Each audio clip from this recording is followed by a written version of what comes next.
Hans geht sie Flammenwerfer. Fuck, that's so. You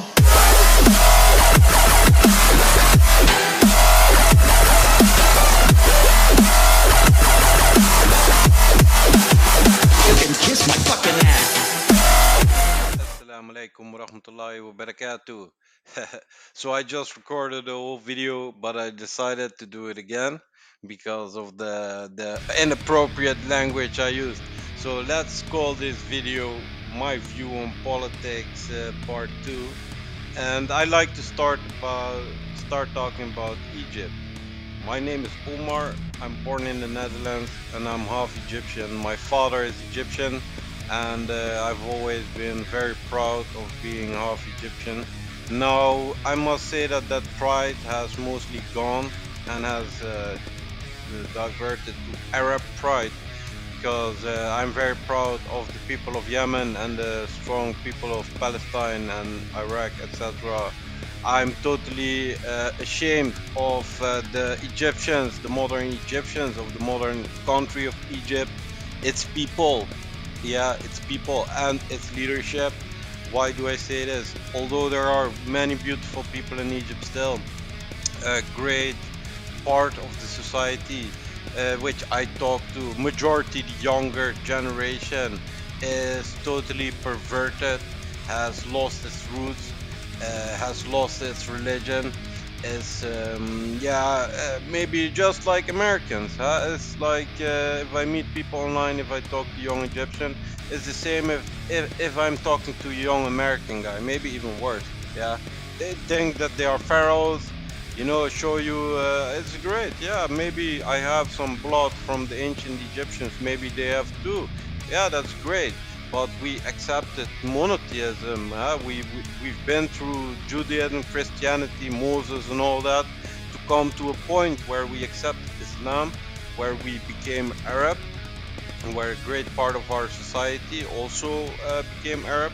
But what people don't understand is that ancient Egypt is a Semitic race. Ancient Egyptian is a Semitic language, just as the Arab. So it's cousins from each other. So the transition from ancient Egyptian to Arab isn't a big one, yeah? And the whole idea of monotheism, the idea started also in Egypt. That being said, the first democratically elected president of Egypt, yeah, President Morsi, got ousted by a coup d'etat by some paid off puppet of the USA and Israel, yeah. They put him in prison and they killed him. They imprisoned 50,000 people, more than 50,000 people. A lot of people have disappeared and they killed people. They tortured them and they put them in the worst prisons imaginable on the planet. Then the guy who committed the coup starts building a second capital worth billions, but it's a total failure and a total economical disaster. The guy is a total failure. He bought hundreds of American Abrams tanks, which are the worst of the worst. America wanted to get rid of these tanks because they say you can drive for 1 hour and then you need to replace all kinds of parts in the tank. So bad is it, and it uses so much fuel that you can't go far. They're crap. They're all crap. So they boast with all their American tanks. Then they kill their own civilians. They imprison their own civilians. Alright, and then they start bombing the Sinai because they failed in the first place by preventing any criminal factions from setting up bases there, which I highly doubt in the first place. Then they bombed their own people in the Sinai. Yeah, they pushed all the Christians out of the Sinai. Then there come elections, etc., protests, people get imprisoned again. This country, Egypt, has turned into North Korea. This is a despot, dictator, puppet from Bibi Netanyahu and from America. Yeah, it's not an Egyptian. He has nothing to do with Egypt.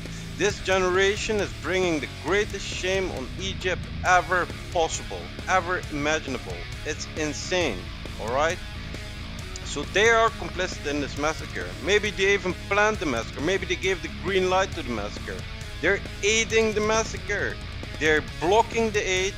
They're making shady business on the border with Gaza.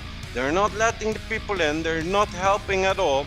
So these people are completely pretend to be. I'm sorry to say, but I talked to Egyptians and they became super fake, super arrogant people, super egoistic. Not what I'm used from Egyptian people, which are normally the most attentive, the most generous, the most friendly, and also brave people. But now it's totally changed. These people became Jewish, became Judaized. They've become part of the America, Israel, Europe. They want to be part of this. Look, when I say I support Putin, it's because I support traditional values. That's what I support in Putin. I support religion, I support God, and I support traditional values. I'm against the homosexualization and the sexualization of kids. I don't like all this stuff. I'm against it. Yes, everybody is free. I come from the Netherlands, where you get like you go crazy from how much it's there. You know, I don't have to see all this stuff. I don't want it. So I immigrate also to Eastern Europe, where people are still a little bit normal because the shit just going way too crazy. People in Arab countries wouldn't even understand how perverted Western society really is. So that's why I support Putin. Now, if you look at Egypt, Egypt is becoming very perverted as well. People are becoming perverted. They're how do you say that? They're weakening their roots. You see, they think they're strengthening their roots because this has all to do with the racism of the past years, the global conditioning. Yeah, this whole Afrocentric, Negroid racism against Semitic people. Yeah, because I'm going to tell you actually what is the plan. They're conditioning the Negroid population of America because these Dananites and the Khazars, they want to get rid of their Negroids as a problem, like the European Jewish problem. So they're conditioning these Negroids with this idea of Yaqub and Egypt, that they make them believe that they're the original inhabitants of Egypt. Yeah, so they started already movements like afrocentrism. It's the same as Zionism. It's Africans, it's African Americans claiming to be Egyptian. They claim that they should be in Egypt, they have the right to Egypt, and the people living in Egypt right now are not supposed to be there. They're just slave drivers, they're dirty Arab invaders. So it's the most racist group after Zionism on this planet. Yeah, so you see, National Socialism is just based on a political view, has nothing to do with racism.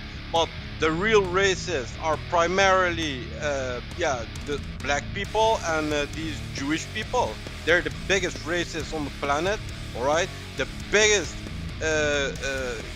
Sorry to say so, but they're full of hatred towards other people, and they're full of this idea that they're better than everybody else, that they're some kind of chosen people from God. But to come back on this point, there is this whole Afrocentric racism against Egyptians. I've been attacked multiple times by black people telling me that I'm an invader of Egypt, blah blah blah. If the people they're friendly to you, they ask where you're from. Oh, I'm half Egyptian, and they get mad at you and they start attacking you. This is crazy. It's insane. We can disprove it easily. Yeah, Egypt has an amazing history. It's one of the oldest countries in the world. But the ancient Egyptian culture is a Semitic culture. It's a Semitic language.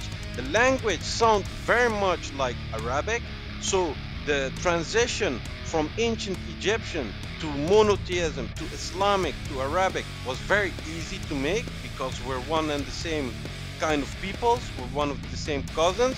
Has nothing to do with Bantu. We can actually prove that most of the most of the Negroid society of Africa all come from West Africa. It's called the Bantu. They have a different language.